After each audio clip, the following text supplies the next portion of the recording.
to American Education FM, everybody. I'm Dr. Sean Brooks. Well, ladies and gentlemen, happy Wednesday. Lots to get to in this particular episode.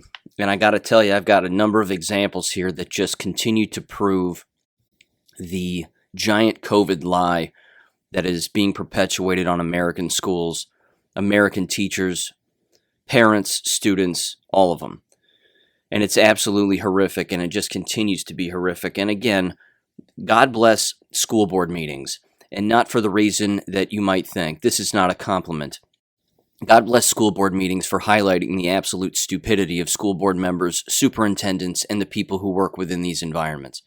If we didn't have televised or YouTube school board meetings, God knows where we'd be, because we wouldn't be able to hear the absolute brainwashing and stupidity that has infected the minds of all of these individuals, and then, of course, has worked its way right into the actual school environments themselves, only to get school employees to actually believe some of this nonsense.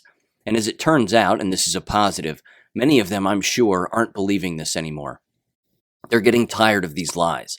They probably believed it right when it happened, back in March of 2020. And I'm sorry if people actually believed what was going on back then. Some of us out here knew exactly what was going on. We knew that it was a giant lie. We knew that this was a deep state plan. We knew that this is exactly what the Satanists had in order. It was one of the cards that they hadn't fully played, and certainly played to this extent. But unfortunately, many K-12 schools just fell for it.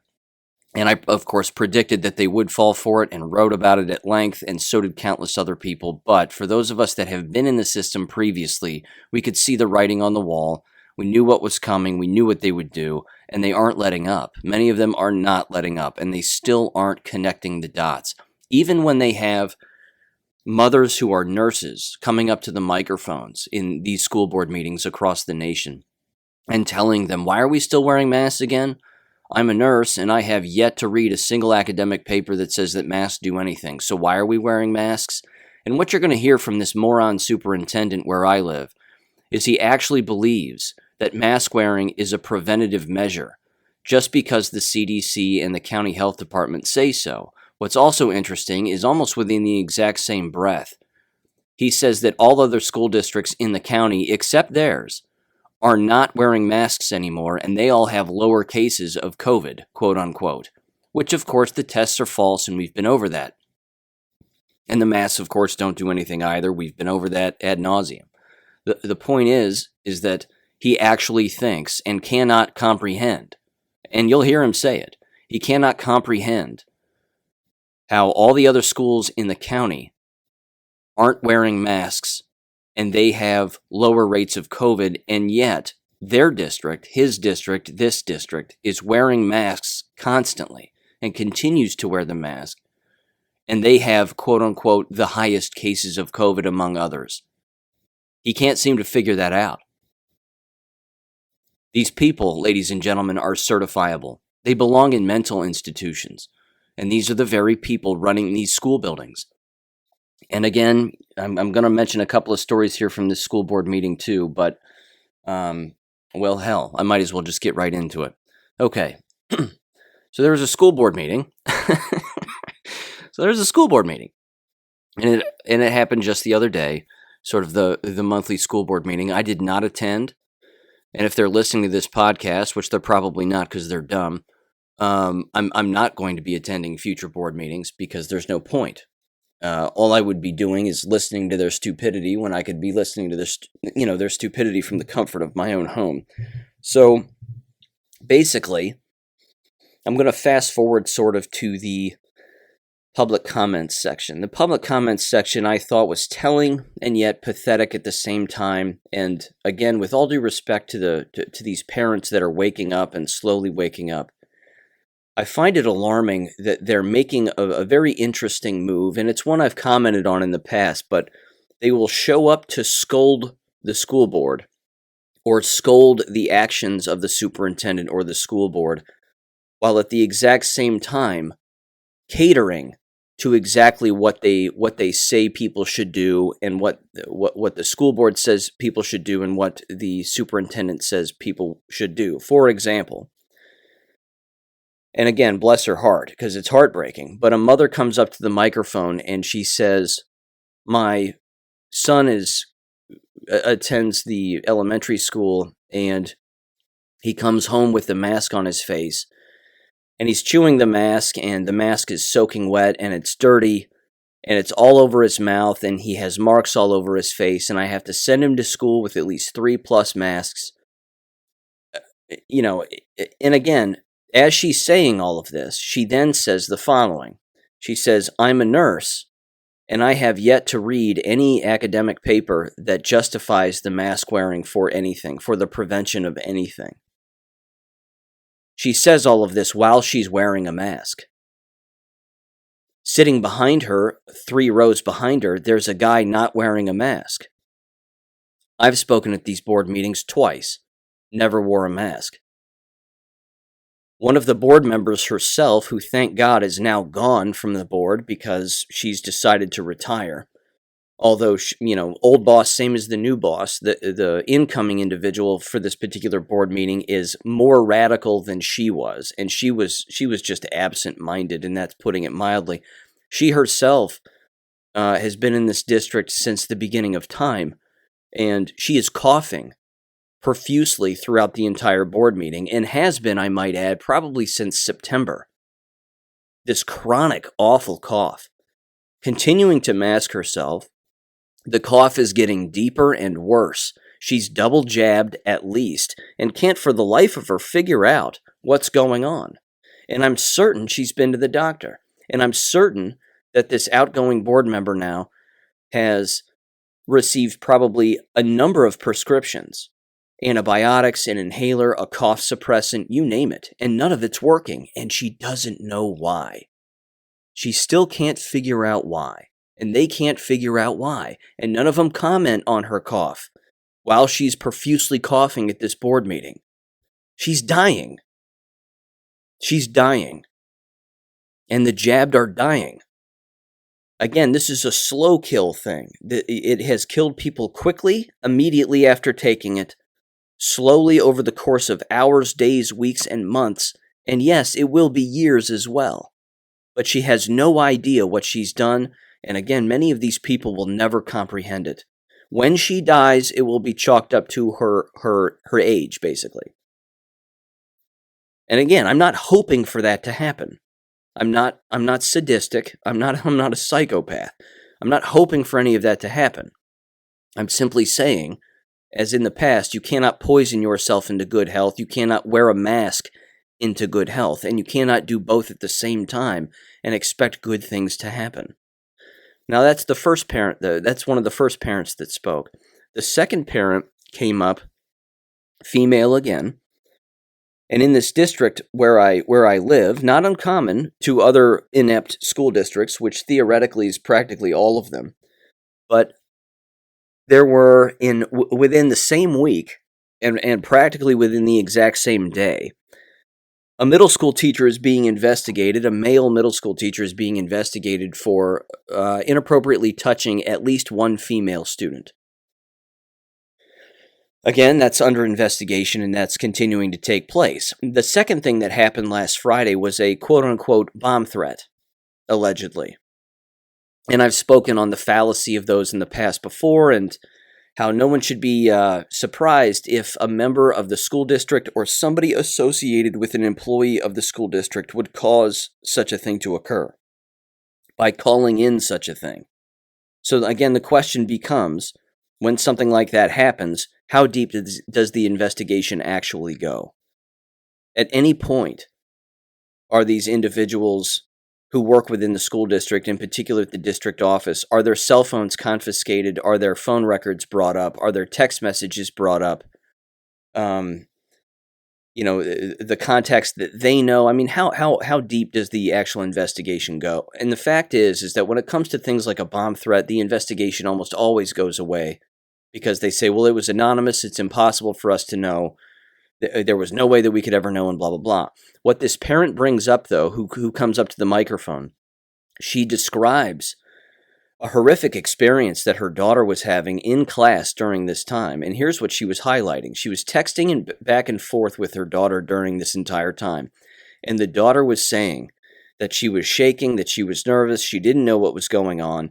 The teachers weren't taking it seriously. The doors were unlocked, and the teacher decided to put on a movie while this lockdown was taking place. The lockdown was not a drill. It was a real lockdown. People were apparently taking it seriously, but there were countless people who weren't. And then the parent again was wearing a mask and still railing on about how inept the communication was and how terrible it was. I also found it, again, sadly ironic that the parent said that they were sitting at home while their child was texting them these messages. And again, I'm saying to myself, number one, is it your day off or are you just not homeschooling? And number two, why are you wearing a mask? And number three, why didn't you get in your car immediately when your daughter was texting you these things? Drive to the school, knock on the front door, and say, "Give me my kid now." Why didn't that happen? These are the absolute holes that exist in the entire system that are becoming wider and wider and wider, and more light is shining through and should be shining through for the people who have been asleep for a very long time. It cannot become more obvious as to what's going on in these environments. The next parent that came up addressed the individual who is being investigated, the school teacher who is being investigated at the middle school. And I might add, the high school principal also has resigned, which I find interesting. But this particular event has occurred at the middle school with the, I believe, male business teacher allegedly inappropriately touching at least one student. The parent gets up there and again thanks the board. "Thank you for your service," blah, blah, blah, blah, blah. Ladies and gentlemen, first of all, when you address a criminal enterprise, you do not thank them for their service. Evil needs to be destroyed, not applauded. So you need to start bookending your talks to these school board meetings appropriately. You don't make it a shit sandwich, which is what it's commonly referred to, where the first layer of bread on the outside is a compliment, and then you get to the meat of the problem, and then you end with a compliment. The shit sandwich is out the door here. People need to stop communicating with each other that way in polite back and forths. It's all surface level bullshit. None of it helps anything. You're not fooling anyone, including the people that you're actually talking to. So get down to brass tacks. Look at the school board when you walk up to a microphone, if you still want to do this, and it's not having any impact for the most part. Certainly not when it comes to this particular school board and their own actions. But you walk up to the school board and you say, "My name is so-and-so. This happened on this day. What the hell is going on? What the hell is the matter with you?" And then you get into the specifics, and then you just leave. You just walk away. Because if you ask them questions, they're not going to respond to you, and you don't end your talk at the microphone by thanking them. Again, evil should not be thanked. It should be destroyed. That's the way that this has to go moving forward. If you're going to still be attending these degenerate environments, that's what has to happen. So no pleases, no thank yous. You got to take your manners out of it. Again, it's war. That's what this is. So take your manners out of it. Manners don't matter in the jungle. People aren't going, "Oh, I got my boots dirty and, well, maybe I should ask before I, engage." No, don't do that. Just engage and then leave. So what this parent brought up regarding the middle school teacher is he basically said, why isn't it that we weren't contacted? And later on in the meeting, the response from the superintendent deflected like you would not believe. It was, well, maybe teachers have taken, or maybe parents in the community have taken their phone numbers off of our automated system, and we alerted them, but if you've taken your phone number or you haven't updated your phone number, perhaps it's ultimately your fault. And then, of course, countless parents heard about it in the nightly news that night. So again, it's all word of mouth for the most part. Yeah, I'm sure some people are tied into the phone system and automatic phone system and whatever, but keep in mind, These school districts are insulated. They do not want to air their dirty laundry out in public.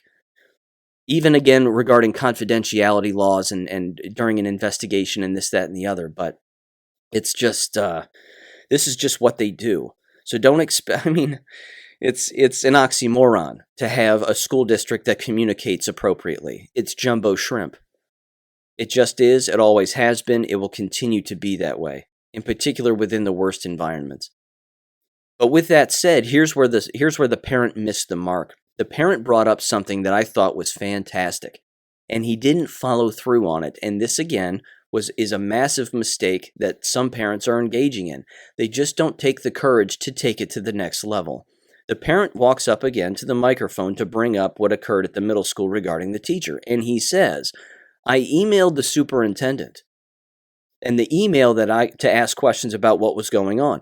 The email that I got back from the superintendent was remarkably inappropriate, completely hostile, and the superintendent allegedly even brought up the parent's profession as somehow, I don't know, because again, the parent didn't read the email, and that's really the biggest problem. That would have been a perfect opportunity to print off the email that the superintendent wrote you that you thought was so inappropriate. Get it on the record, on video, of you reading that email from the superintendent for the entire world to see.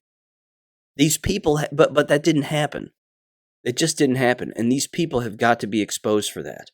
That continues to be the biggest problem going forward. You've got to take it to the next level. You can't just attempt to bring up evidence of unprofessionalism and then not read said evidence.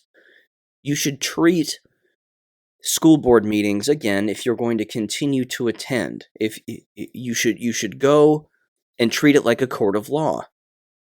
You have a time when you get to talk. That's when you have to drop the hammer. That's when you have to make OJ stand up, walk over, and put the gloves on.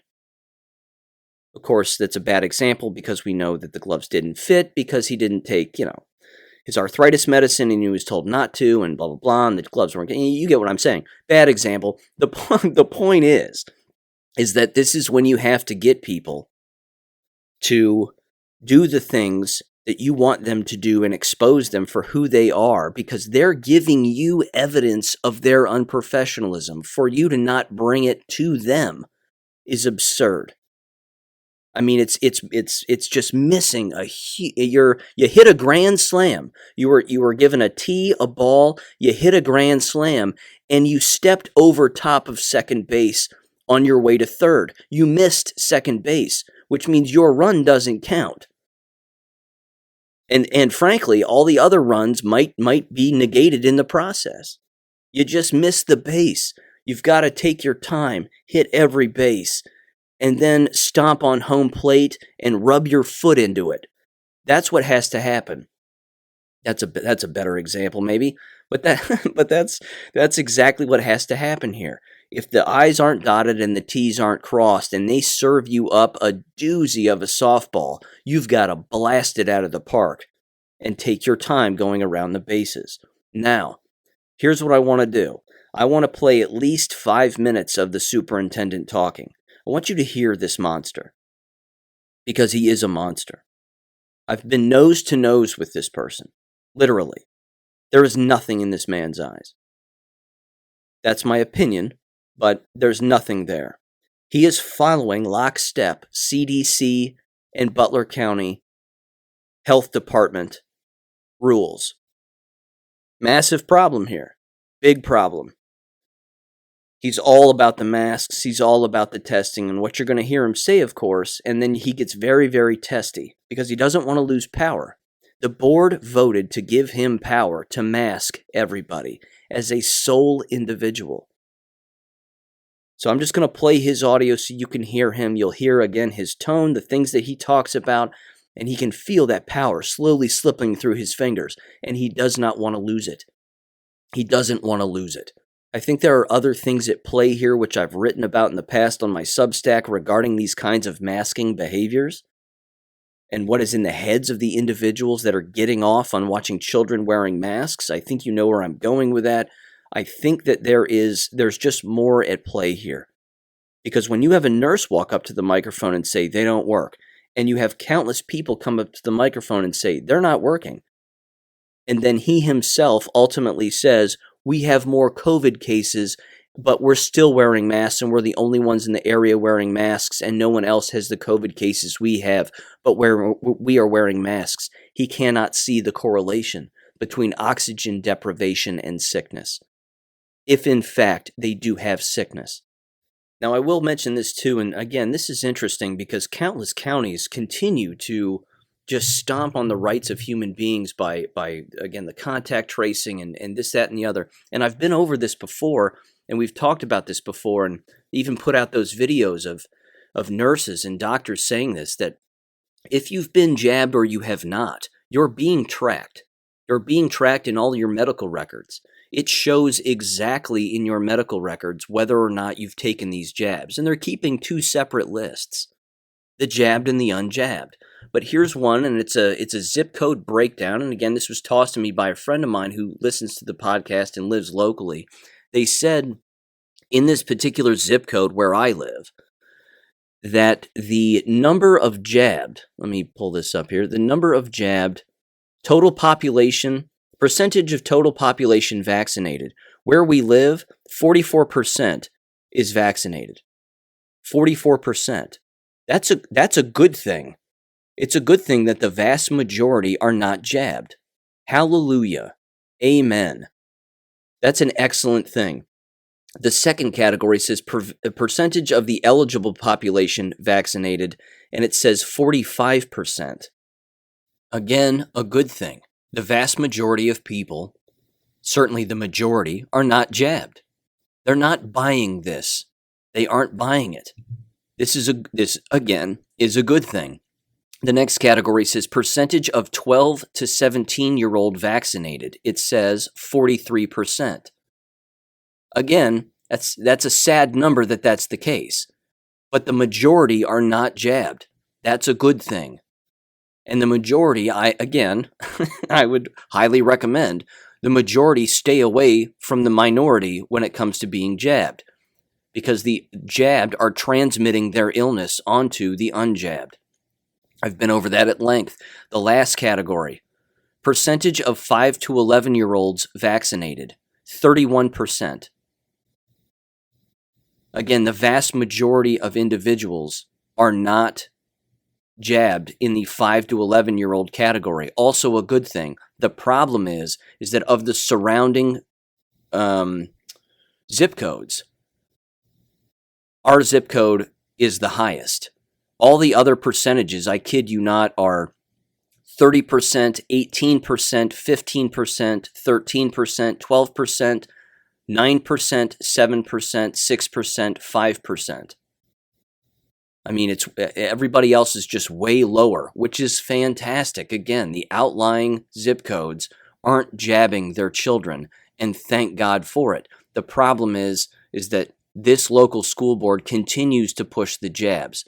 And what you're going to hear, again, at least one board member say, and this should tell you how brain dead they are, she actually says, it's been shown that vaccination is the only effective way to prevent against COVID. Now, where have you heard that? You've heard that on your television from the anointed one, Tone Loc, Anthony Fauci. Good old Tone Loc. This loser is on television on a day-in, day-out basis, week-in, week-out basis, saying the same things and far worse over and over and over again, and you have board members going home, watching television, coming back, and then making policy on what they hear on their TV, i.e. brainwashing device. Medical doctors are no different. Nurses are no different. Do you see how infectious and effective, I should say, also, the television is as a brainwashing device? It's incredible. Okay, I'm done rambling. Here's the superintendent. You'll hear the stupidity straight from the horse's mouth. Butler County Health Department, BDC, Ohio Health Department may make future decisions and changes. And then, if you're granting me the powers, I will make decisions based upon what's coming out. For instance, you've seen recently the latest change was to strongly recommend masks, and you saw most all other Butler County schools eliminate masks and strongly recommend. And I just want to go over this. If you do this, understand that and my recommendation is to make, if it goes forward, and you give me the authority, is to end the mask wearing compliance on January 10th. That will be after the January 8th vaccine clinic for those that want it and you still have time to get it. But it will also require moving that 3 feet of distance right now for direct contact back to the 6 feet of distance. We will continue to have to contact trace and work with the contact tracers at Butler County Health Department through like our seating charts and stuff like that with 15 minutes, all that stuff. However, there's a change in it. In the past, if you were a direct contact, less than 6 feet, 15 minutes of time, you were automatically quarantined by the health department to stay home 10 days, 14 days. Sometimes if you could take a test on days 5, 6, 7 with a negative, you could come back on day 8. That still stands, but now they added in a component that if you mask up, you have an option now. So you're within 6 feet, you're a direct contact, you will be quarantined by the health department unless you agree to send in the staff, or it could be staff too, or student agrees to come to school for that quarantine time wearing a mask.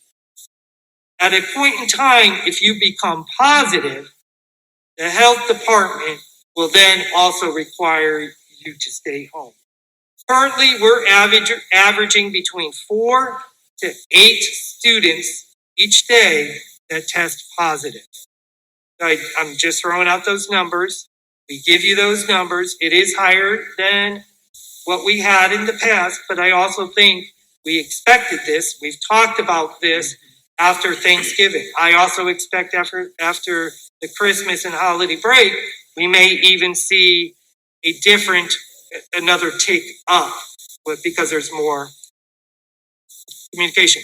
As you know, Oxford mandate for masks ran out today. So that's another thing that we don't have to deal with. The other thing that I'd be looking for is short-term mask wearing. So that may be, or quarantining. If we hit the 20% absentee rate, whether it's flu, whether it's COVID, quarantines, we're going to look at possibly closing that building, requiring closing that grade level, closing that class, or mandating wearing masks for certain periods of time. So this gives us a little more flexibility of options. And if you choose not to wear a mask during this short time, if one was to be implemented, then you would stay home and fill out the quarantine time as ordered by the health department. Students and staff who are fully vaccinated, including boosters, you may share this status with us if that comes up. We can no longer ask, and we've talked about this since October. Again, health department orders always stand, but having that knowledge may make some different decisions by the health department. I still strongly recommend that all students and staff wear masks. But if any parent feels that their child is being targeted for wearing a mask, contact the building administrators ASAP, contact the teachers, contact the central office administrators, myself too, because that should not happen as well. Again, I will continue to monitor. We may need to make short-term decisions. I think if I needed to close down for more than 3 to 4 weeks, and I'm not saying that's going to happen, I think I need to come back to the board because we have a board meeting every month, and 3 to 4 months would put us there. And if we're looking at like a long-term decision, then it needs to come back to the board. My hope and prayer is that it doesn't. this point in time. I also will share that even though other school districts around us are not wearing masks, their positivity rate is not as high as what we're seeing in Talawanda, and it hasn't been. We're higher than that. It just is. Let me see what else is here. And if any students or staff have COVID-19 like symptoms, and you haven't been tested, and you don't have an alternative diagnosis, and it's not a diagnosis that I have seasonal allergies every year, you need to have that current diagnosis to make sure. We've got to stop COVID-19 from coming into our buildings. And if you keep students and staff stay home until we're sure that it's not COVID-19, we can keep COVID out, which means less quarantines, which means less mandating masks that they have to make a choice where to stay home. That's what's going to happen. And I'm going to tell you, the majority of the Talawanda School District families follow this. But we have had cases where parents knowingly that their child is positive or has symptoms and does not want to have their child tested. I understand and respect that, but want to send their kids to school. And we catch it, and we do use the CARES room, and we ask the parent to come pick them up because we want to stop that spread. And it needs to stop. Because what could happen is you sending your child with what may look like an allergy or some other symptom could end up in a positive case that ends up spreading in a classroom or the building and end up with a lot more positive cases, kids sick, staff sick, which creates a whole different situation. The truth is revealing itself, ladies and gentlemen. At face value, it could not be more plain. You have a board member coughing her brains out in the middle of wearing a mask, as the superintendent is saying that he has executive authority given to him by the board, which the board re-upped his executive authority on masking people and quarantining them and social distancing them and doing XYZ. All of that is happening all at the same time. He also can't comprehend for the life of him how everybody else in the district, or rather everybody else in the county and neighboring counties, don't have the quote-unquote cases or illness, and they're not masked. And yet, this district continues to be masked, and he continues to claim that they have more cases than anybody else. But he can't seem to make that connection, that correlation. He just doesn't understand it. He just says, well, that's just the way it is. That's just the way it is. That's not a viable scientific conclusion. Never has a person ever read that at the end of an academic paper or any scientific journal wherever, where it just says, quote, that's just the way it is. Period. Unquote. Doesn't exist. You have individuals poisoning themselves, depriving themselves of oxygen, and all of this is being pushed on children and countless staff members. And he still seems to think that the distancing thing actually works. In no academic paper whatsoever are you going to see 3 feet, 6 feet being viable statistics or variables in anything. You have the jabbed walking around the unjabbed in these environments, making the unjabbed ill. And then you heard him, of course, say that they will, and I thought that this was remarkably telling also, and absolutely horrific. He clearly stated that if individuals are having problems, or in particular parents, who feel that their children are being targeted because of mask wearing or this, that, or the other, because they are being targeted by teachers. They're being yelled at, and we've heard a million stories. They're being yelled at because the mask falls below their nose or off of their mouth. Again, this is overwhelming for me because here we are, almost a year in to where I wrote a book, my last book, about all of this nonsense, and here we are a year later and it's still occurring. An entire year. It does not take a year to read the directions on the side of a box of masks. But here we are still talking about it. And it's making me sick to my stomach. But just the evil in these people. So anyway, sorry, I digress. But in the same breath, He says that he doesn't support the targeting of children or anybody regarding mask wearing, and yet he targets parents on the record as, well, they're sending their kids to school, and I understand that parents want to send their kids to school, but parents aren't adhering to the rules, and the vast majority of them are, but some of them just aren't. He's targeting parents in the meeting. So for him to say that students aren't being targeted by staff members, or that students, that parents need to contact the district office if they feel that they're being targeted. Ladies and gentlemen, he's targeting people himself. And he's allegedly the head of the district. Now, the board could get rid of him in the blink of an eye, but they're so deep in their own lie, and they're all so equally brainwashed, that's not going to happen. That's why everything has shown itself to the point where you just have to leave these school districts. That's my umbrella point here, and I'm going to move on to other subjects. You have to leave these places. These places have to be abandoned completely. You have to just go. You cannot fix the school board in corrupt elections using Dominion machines. You can't fix them, in particular, in a university town like the one I live in.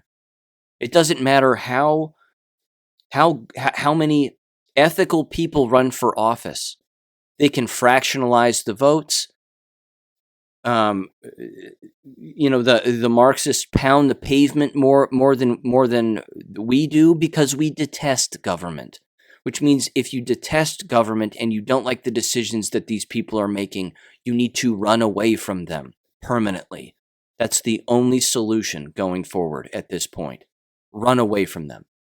He also references, by the way, the superintendent later on, just basically within the next sentence, which I just cut off. But he says that there's a federal mask mandate in place, and that he has no control over that, the board has no control over that, and the parents have no control over that. Bullshit. There is no federal mask mandate in place. None. Zero. He's already said countless school districts don't wear masks anymore in the same county. He's lying. He's lying to everyone's face. And again, I don't want to sound shallow here, but would you leave your child with that person to, say, babysit your child for an hour? I know I wouldn't. He sounds odd, number one. He's a liar, number two. And he's brainwashed, number three. So why are people still sending their children to this school district? They're showing you who they are and the decisions that they make and what's in their actual mind. It's like cutting open the brain, and you've got a magnifying glass in the best of light, and you can see everything that's in there. You can see everything. Instead, there are actual road signs that say, we're going to make this decision. We're doing this. When this comes up or this date hits, here's exactly what we're going to do. You can see everything. It's crystal clear. One board member speaks up and says, so what's the difference between lifting the mask mandate when the students come back on January 4th and lifting the mask mandate on January 10th? What's the difference in those days between the number of days? What does it matter? Good question, but she doesn't push back hard enough and then thanks the superintendent. The superintendent actually chimes in and says, we have a vaccine jab clinic on January 8th. And because that date falls in between the 4th and the 10th, that gives us some time, quote unquote. This person is a monster. They're a monster. The only thing they're not holding in their hands, is a knife with a dead body at their feet. It just can't be more obvious, ladies and gentlemen. And this is happening in districts all over the United States. Walk away permanently. Walk away. Just walk away. There are other accommodations. Even if you have two working parents, there are other things that you can do. I would trust an elementary school child that I was raising at home by themselves on a day in and day out basis as opposed to sending them to these environments where they're being abused. I just would. So that's that. I have other subjects I want to cover. I know I'm already 40 minutes in here, but I've got other things I want to cover here. And again, this is important stuff, so please bear with me if you've made it this long. The next subject here, again, the dominoes are falling, and it's becoming more and more obvious. This comes from Citizen Free Press. Excellent website, citizenfreepress.com. It says Middlebury College declares COVID emergency. 99% of students are vaccinated. Let that sink in for a minute. It says a private liberal arts college in Vermont reverted to remote learning until the close of the fall semester due to 50 active COVID cases on campus. Final exams, which were scheduled to wrap up on Sunday, will be administered remotely, and students, 99% of whom are fully vaccinated, are encouraged to leave campus early. The jabbed are getting ill.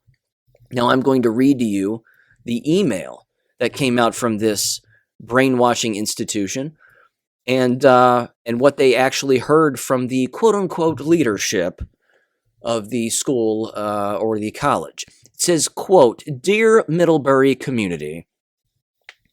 The word community, I'm telling you what, ladies and gentlemen, it drives me up the wall, sends a chill down my spine and up my spine and back and forth every time I hear it.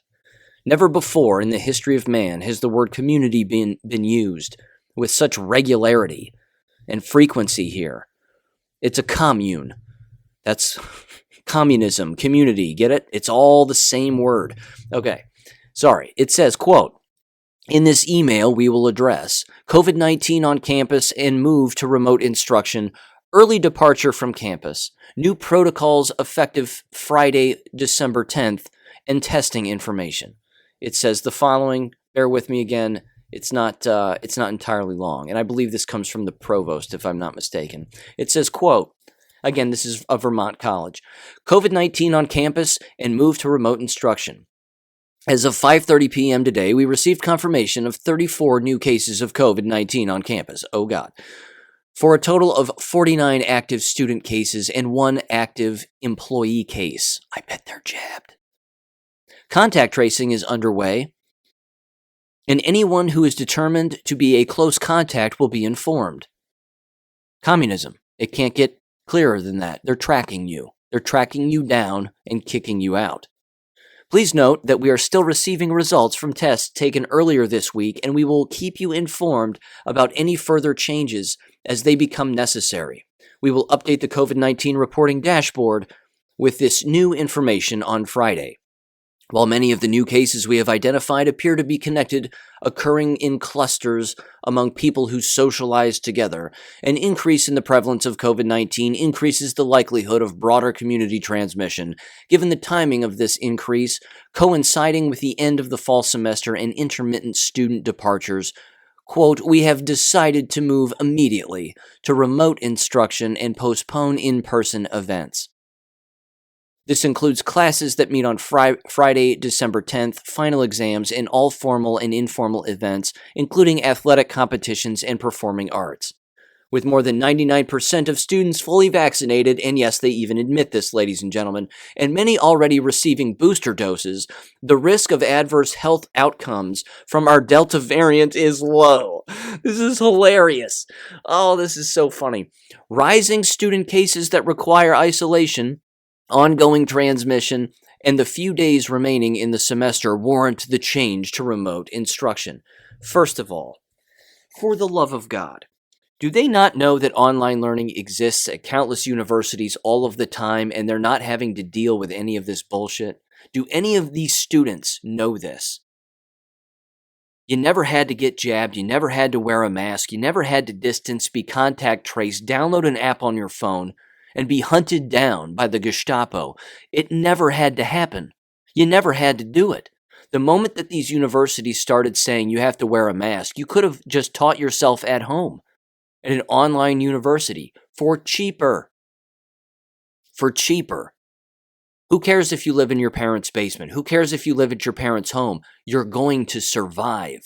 These other people aren't going to make it. You can still have children if you haven't been jabbed. The jabbed can't. It continues, early departure from campus, the next topic. Students who are able to leave campus and travel to their break destination early should do so. Students who must remain on campus for travel reasons, such as if a flight is already booked, may stay and will need to follow the mitigation measures below. Students approved to remain on campus through the break will receive additional information about break expectations. Wow, does that sound like a barrel of fun? Regional travel for students in isolation or quarantine may be possible, but will need to be approved by health services to ensure that public safety procedures are understood and followed. Oh my. Next section. New protocols effective Friday, December 10th. In accordance with our COVID-19 management and mitigation plans, and to support community health, the following protocols are effective Friday, December 10th, starting at 5 a.m. and will continue until further notice. Lots of bullet points here, bear with me. And it's horrific. Classes. Classes will continue remotely for the last day of the semester. Finals will be held remotely. Departing from campus. Students who are able to depart for break or change plans without unreasonable complications or expense should do so. Those who must stay with their original travel plans may do so. Students already approved to remain on campus for the break may do so as planned. Testing. Testing will be available on Friday, December 10th from 9 a.m. to 3 p.m. on Saturday, December 11th from noon to 3 p.m. at Virtue Fieldhouse. It then says asymptomatic students do not need to wait for their results to depart campus. Negative results will be emailed to them as usual. Students who receive a positive test result will be contacted by health services. Symptomatic students awaiting test results should delay campus departure until they have a negative test result. Unless they can drive directly to a safe location and isolate. Oh God. They may, until they get a negative test result. This is insane. These people are insane. I gotta finish this email. I'm sorry, I have to. Oh God, bear with me here. I gotta finish this. They're allowed to drive directly to that location in most cases with approval from health services. Are you liking your communism yet, ladies and gentlemen? Dining.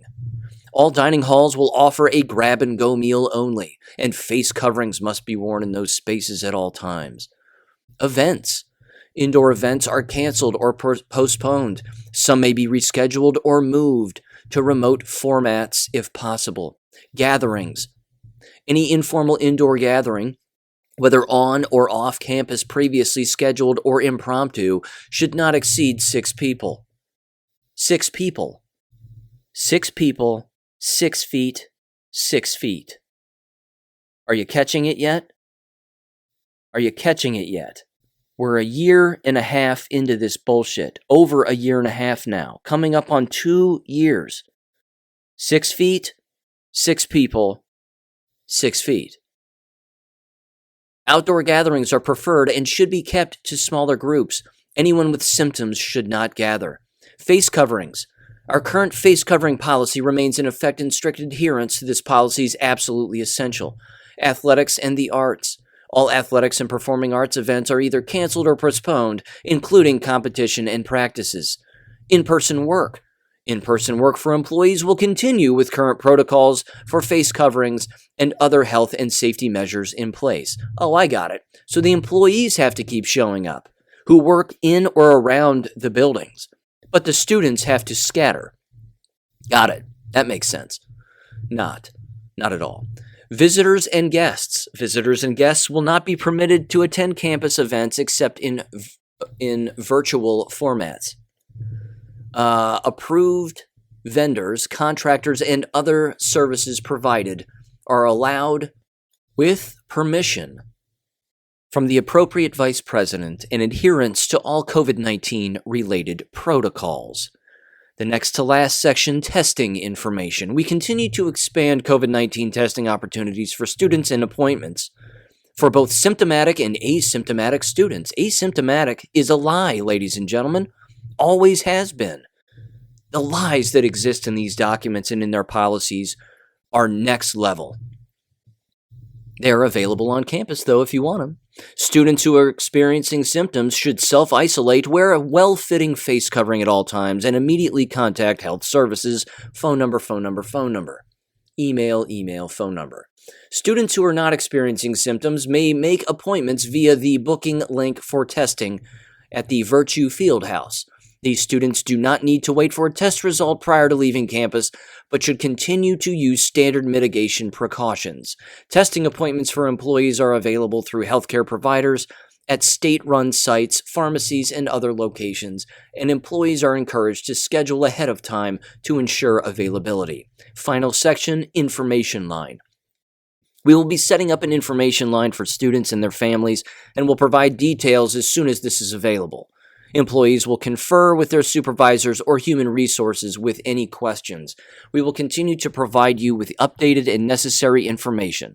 As we experience a rise in cases both on campus, in Vermont, and in the surrounding regions, we are making these adjustments to keep our community as healthy as possible.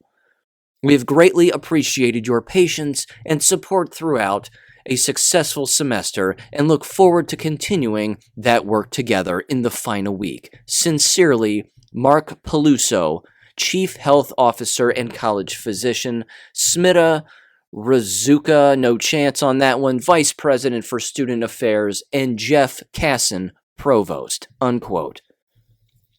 Simple question here. One simple question. Does any of this sound like a healthy learning environment to anyone? If you said no, you win a cookie and you are correct. If you said, oh, they're doing the best that they can and this is just the way that it needs to be. These are unprecedented times, ladies and gentlemen, and they're just trying to get rid of COVID. Then you need to be hit in the head with a tack hammer because you're a moron. This is nuts. This is a gulag. And they are training minors. Well, they're not minors, they're legal adults, but they are training minors too. They're training these people to get used to this kind of behavior in these kinds of environments, and then ultimately the working environment as well. The brain-dead people who live in Vermont will never know that a state like Florida exists. People from Vermont will never move down to Florida, even though there's a lot of Vermont license plates down there, the snowbirds as it were. But these people who graduate from Vermont, are they going to move to a free state? This continues to be a huge question going forward, because now, to invoke the word community, and again, I've mentioned this movie in the past, the movie The Village from M. Night Shyamalan. These states and these counties and these towns are their own villages of just brainwashed goons that are perpetuating these lies because they themselves believe the lie. None of this is healthy. This entire episode, every single thing that I have brought up is not healthy. None of it is healthy. And it's all individuals that are just lying. Now, for a little more truth, get a load of this, and then I'm going to end this episode. Because there's 1,000 other things, again, I could have brought up in this episode, because, again, the content is just flying through, but I wanted to end with this. And this was also in The Lancet, the largest medical journal, ladies and gentlemen, in the world. But this particular, again, breakdown comes from truthunmuted.org. It is titled, Vaccine-Acquired Immune Deficiency Syndrome, VAIDS, V-A-I-D-S. We should anticipate seeing this immune erosion more widely. It says, by America's frontline doctors, a Lancet study compared vaccinated and unvaccinated people in Sweden was conducted among 1.6 million individuals over 9 months. I think I brought this up in the past, but I just want to repeat it one more time. It says, doctors are calling this phenomenon in repeatedly vaccinated immune erosion, quote unquote, or acquired immune deficiency, accounting for elevated incidence of myocarditis and other post-vaccine illnesses that either affect them more rapidly, resulting in death, or more slowly, resulting in chronic illness. It says, meanwhile, I'm skipping to the bottom here, the New England Journal of Medicine researchers have found that autoimmune response to the coronavirus spike protein may last indefinitely. This again is from the jab. It says, quote, AB2 antibodies binding to the original receptor on normal cells therefore have the potential to mediate profound effects on the cell that could result in pathogenic changes, particularly in the long term, long after the original antigen itself has disappeared. These antibodies produced against the coronavirus spike protein could be resulting from the current unprecedented wave of myocarditis and neurological illnesses, and even more problems in the future, unquote. This is not going to get better. These environments are poisonous. The jabs are poisonous. I know that this is not an upbeat episode, but it's exposing everything, ladies and gentlemen. That's the silver lining in all of this. It's consistently been biblical because everything that's happening is being shown to people. All of this being shown to people is a good thing. It's a good thing. It has slowed and now stopped and certainly suppressed all of these individuals from either getting jabbed, wearing masks, complying, not complying. Well, I mean, in particular complying. They're not complying anymore. Many of them aren't, and that's excellent. But please take away from this particular episode lots of different things. This is not just where I live. The earlier content from this episode isn't just where I live. That's happening lots of places, all over the world. And this is a red state, allegedly, in a red county, allegedly. The business, again, of the jabs doing exactly what they were intended to do is happening. But they're using the infection from the jabbed as being a variant. Well, the enemy knew that was their plan. That was the enemy's plan. We will poison people, and then we will tell them that it's a variant, and then we'll encourage more poison, and then we'll tell them it's another variant. We'll have them keep wearing masks to suppress their immune systems and deprive themselves of oxygen while giving them a cancer-causing agent at the exact same time. If they're old and they die, we'll just blame it on old age. I've even seen news reports now where they're calling it sudden adult death syndrome, that a 19-year-old has just fallen over dead because of sudden adult death syndrome. This is the silver lining, ladies and gentlemen. The silver lining is that it's all being exposed and the enemy is at the gates and they're showing us exactly who they are. We're waving at them. We're going, hello, we can see you down there. And they're looking up and going, we're not here. We're not the enemy. Yeah, we're holding weapons and we have lies, but we're not the enemy. That's not us. We can see them for who they are. Now run away from them. Run away from these people. It's the only thing that's going to save your child from a complete mental and emotional breakdown. And it's the only thing that's going to save the adult too. Because again, watching these heartbroken parents walk up to the microphone and spill the beans on how their child is being abused with the masks and this, that, and the other, it is heartbreaking. It is just that. And it's not going away. But it will go away in your own realm, in your own family, your own cocoon, if you just leave. Leave these environments, because as I've said a million times in the past, and I'm going to end it with this, homeschooling families are laughing right now. They're laughing, but they're also doing something else, and that's trying to encourage the people who aren't homeschooling to show people how easy it is. The American K-12 school system has always been designed to be daycare, not an instructional institution. With that said, I'll catch you on Friday. I'm going to talk to my Canadian friends as well on Friday. They're going to be back on. At least one of them will be back on to talk about, again, their federal program to wake people up and avoid the jab mandates that are taking place with them, and a variety of other subjects, I'm sure.